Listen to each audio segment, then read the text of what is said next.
दोस्तों, हिंदू धर्म में मकर संक्रांति का महत्व सभी संक्रांतियों में सबसे अधिक माना जाता है। साल में कुल 12 संक्रांतियां होती हैं। सूर्य किसी भी राशि में प्रवेश करते हैं तो उसे संक्रांति कहा जाता है।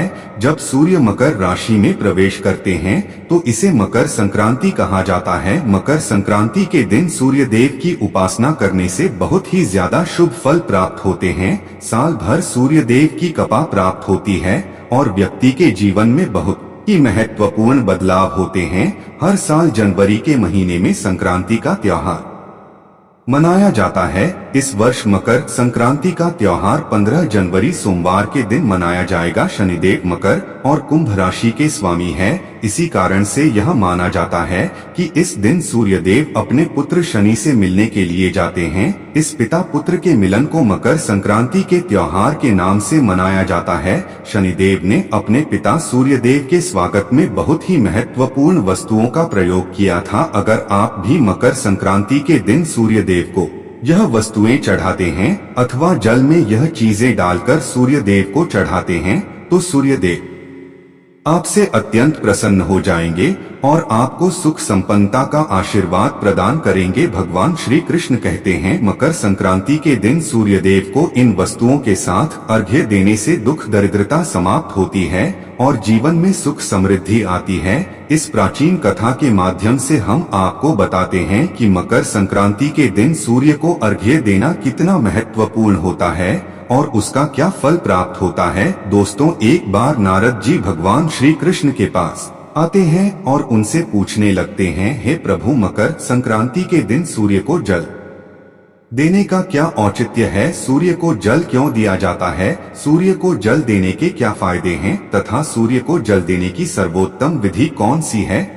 तब भगवान श्री कृष्ण नारद जी से कहते हैं, हे देवर्षि, आपने समस्त मानव जाति के कल्याण हेतु उचित प्रश्न किया है। सूर्य देव की उपासना अत्यंत शुभ फलदायी है। प्रत्येक मनुष्य को सूर्य को जल अवश्य देना चाहिए। हे देवर्षि, मैं आपको एक अत्यंत पवित्र कथा सुनाता हूँ जिससे आपकी द्विधा समाप्त हो जाएगी और आपको आपके सभी प्रश्नों के उत्तर भी मिल जाएंगे। जो भी इस कथा का श्रवण करता है उसे 100 वर्षों तक सूर्य को जल देने का फल प्राप्त होता है। इसीलिए आप इस कथा को ध्यान से पूरा जरूर सुने। दोस्तों, भगवान श्री कृष्ण ने सूर्य देव की महिमा का वर्णन करने के लिए नारद जी को एक अत्यंत पवित्र कथा सुनाई है।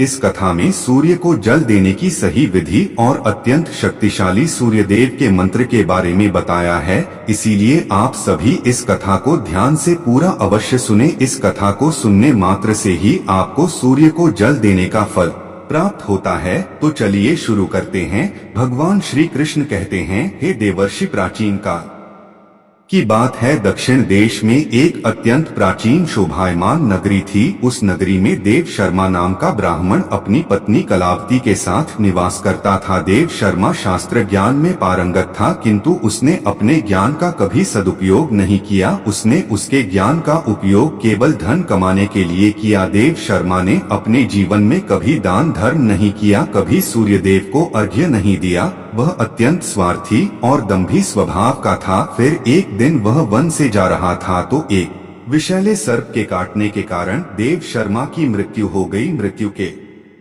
बाद देव शर्मा को यम के दूत यमलोक लेकर गए। वहां यमराज ने देव शर्मा के पाप और पुण्य का मूल्यांकन किया और देव शर्मा को नरक में डाल दिया। देव शर्मा अनेकों वर्षों तक नरक में सजा भुगतने लगा और फिर उसे प्रायश्चित करने के लिए फिर से मनुष्य जन्म की प्राप्ति हुई। उसका दूसरा जन्म एक गरीब शूद्र के घर पर हुआ। दूसरे जन्म में उसे अत्यंत दुख भोगने पड़े। उस शूद्र के बड़े होते ही उसके पिता ने उसका विवाह एक युवती से करा दिया और फिर वह उस युवती के साथ वन में ही झोपड़ी में रहने लगा। विवाह के बाद अनेक वर्षों तक उस शूद्र को कोई संतान नहीं हुई, इसीलिए वह और भी अधिक दुखी रहने लगा। लेकिन इतने में ही उसके दुख समाप्त नहीं हुए। कुछ वर्षों के बाद दैव योग से उसके शरीर में भयंकर कोढ़ का रोग उत्पन्न हुआ और वह भयंकर कोढ़ के रोग से पीड़ित हो गया। उसके शरीर पर अनगिनत जख्म हुए जिनसे पस निकलता रहता था। वह कोढ़ी शूद्र अब कुछ काम भी नहीं कर सकता था और दिन भर घर पर ही पड़ा रहता। उसकी पत्नी एक पतिव्रता नारी थी। उसने पति को कोढ़ होने के बाद भी उसका साथ नहीं छोड़ा और वह उसकी नित्य सेवा करती रहती थी। वह अपने पति को ही परमेश्वर मानकर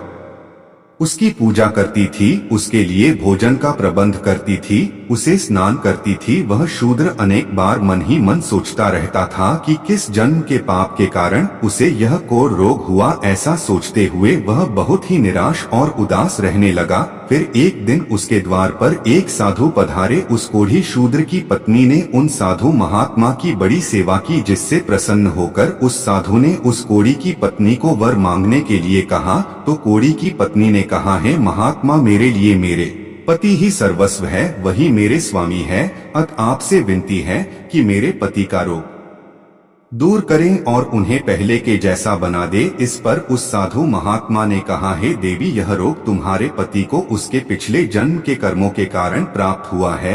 यही विधि का विधान है, मैं इसमें हस्तक्षेप नहीं कर सकता। ईश्वर मनुष्य को उसके पाप कर्मों का दंड अवश्य देते हैं, कोई भी इससे चूक नहीं सकता। किंतु मैं तुम्हें इसका उपाय बता सकता हूँ। इस रोग से बचने के लिए केवल एक ही उपाय है, तुम अपने पति को लेकर सूर्यदेव की शरण में जाओ, सूर्यदेव की नित्य उपासना करो। सूर्यदेव की कृपा से तुम्हारा पति कोढ़ से मुक्त हो जाएगा और उसे कामदेव के समान सुंदर रूप प्राप्त होगा। फिर उस साधु महात्मा ने उस स्त्री को सूर्यदेव की उपासना की विधि बताई। उस विधि को जानकर उस कोढ़ी की पत्नी ने अपने पति के साथ मिलकर पूरी निष्ठा और श्रद्धा से सूर्यदेव की उपासना की और देखते ही देखते कुछ ही दिनों में उसका पति पूरी तरह से ठीक हो गया। वह कोढ़ के रोग से पूरी तरह से मुक्त हो गया और सूर्यदेव की कृपा से उसे सुंदर रूप, बलवान शरीर तथा धन संपत्ति की प्राप्ति हुई और वह कोढ़ी शूद्र बहुत धनवान बन गया है। नारद, अब मैं तुम्हें सूर्यदेव को प्रसन्न करने की विधि और मंत्र के बारे में बताता हूँ, जिसे करने से मनुष्य के सभी रोग नष्ट होते हैं, उसे उत्तम स्वास्थ्य और सुख समृद्धि की प्राप्ति होती है। रोज सूर्यदेव को जल चढ़ाना एक ऐसा नियम है जो मनुष्य के जीवन में बहुत बड़ा बदलाव ला सकता है। सूर्यदेव प्रकाश, सकारात्मकता, इंद्रिय संयम, ऊर्जा आदि के देवता है। सूर्यदेव को मात्र जल चढ़ाने से सभी संकट दूर हो सकते हैं। हर समस्या का समाधान सूर्य को जल अर्पण करने से ही प्राप्त हो सकता है। सूर्य देवता की उपासना करने से आत्मा की शुद्धि होती है और मनोबल बढ़ता है। सूर्योदय के समय सूर्य की किरणों से वातावरण पवित्र और सकारात्मक बन जाता है।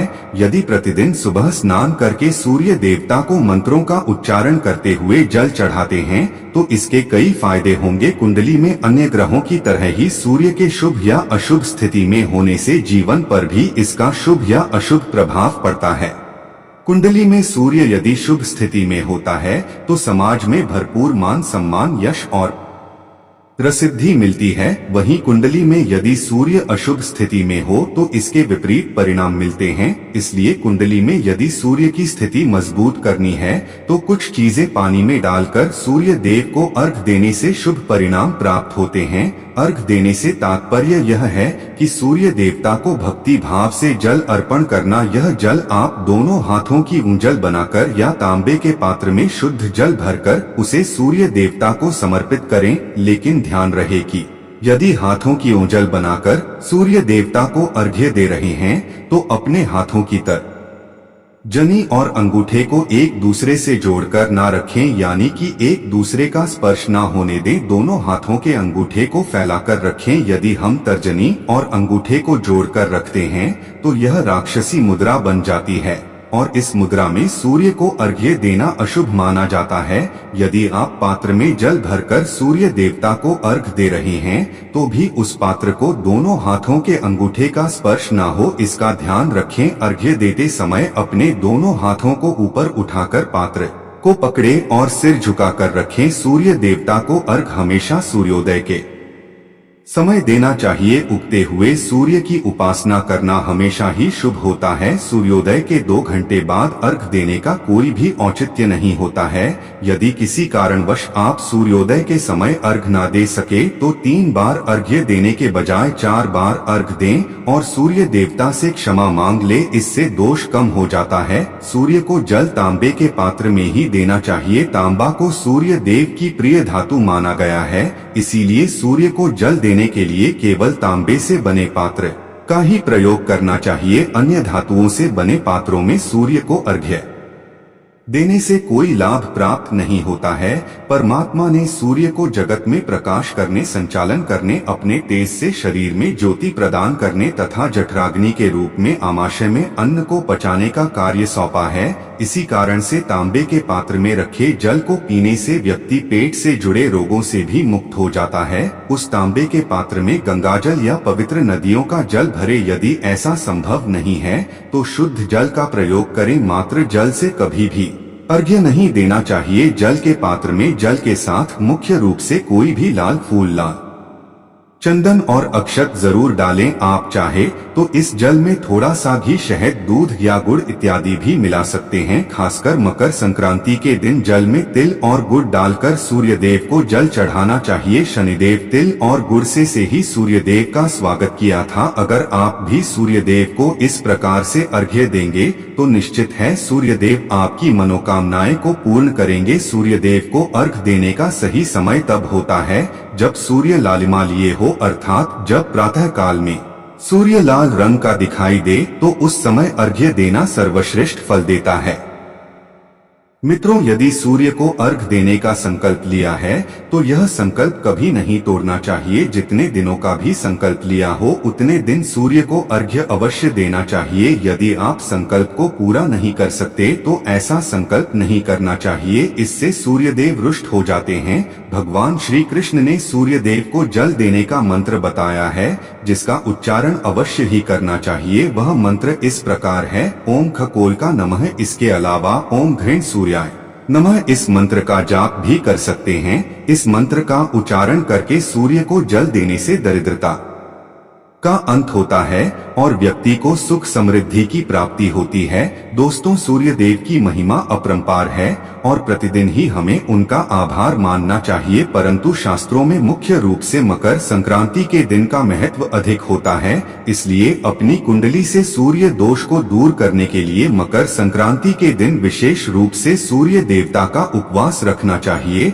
और सूर्य से संबंधित वस्तुओं का दान करना चाहिए। सूर्य देव से संबंधित वस्तुएं हैं तांबा, गेहूं, गुड़, चंदन तथा पीले रंग के वस्त्र आदि। इन वस्तुओं का मकर संक्रांति के दिन दान करने से व्यक्ति के सभी दुखों का अंत होता है। यदि व्यक्ति बीमार है अथवा घर में सूतक है या अन्य कोई समस्या है जिसके कारण वह सूर्य देव को अर्घ्य नहीं दे पा रहे हैं तो इसके लिए शास्त्रों में मानस पूजा का प्रावधान किया गया है। यानी कि मनुष्य अपने मन में ही सूर्य देव को अर्घ्य दे सकते हैं। सूर्योदय पूर्व दिशा से होता है और यदि किसी कारण वश सूर्य देवता दिखाई नहीं दे रहे हैं तो आप उनका मन ही मन स्मरण करके पूर्व दिशा की ओर मुख करके उन्हें अर्घ दे सकते हैं। लेकिन कभी भी सूर्य को अर्घ देने का संकल्प ना छोड़े। तो दोस्तों, इस प्रकार से आप भी सूर्य देव को अर्घ्य देकर सूर्य देव की कृपा प्राप्त करें। आपको यह कथा कैसी लगी कमेंट करके जरूर बताएं। जानकारी अच्छी लगी तो वीडियो को लाइक जरूर करें। कमेंट में जय सूर्य देव और जय श्री कृष्ण जरूर लिखें। साथ ही चैनल को सब्सक्राइब करें। आप सभी का धन्यवाद।